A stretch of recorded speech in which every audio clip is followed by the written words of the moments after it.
اینا مایه بندرعباس جالبه. 70 اون زده 440 300 و 440 بگید با 360 500 800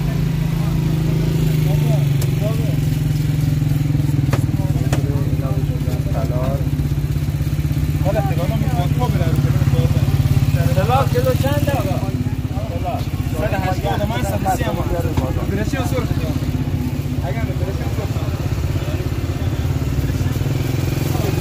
اینا چه ماهیه؟ اینا مقوان چرا زرده؟ مقوان اصلیه زرده مقوان سبزه زرد مقوان سبز ماننده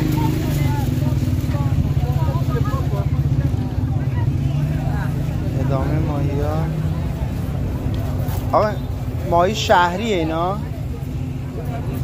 ماهی شهری است. اینا ماهی های کدرن. اینا چه ماهیه؟ مقوا فیلمش داریم.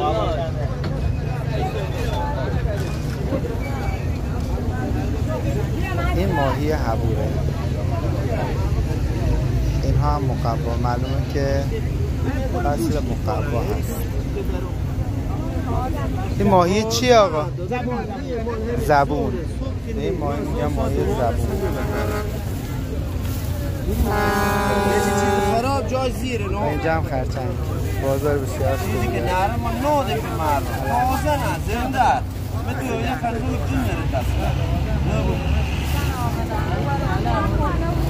خاطر جمع خواره مثل میگو هم بسیاری هم میگوست. اینا شوریده است. شوریده است درسته؟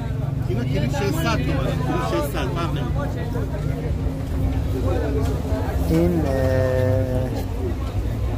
این چه نوع میگوییه؟ شاه میگوه. چقدر بزرگه.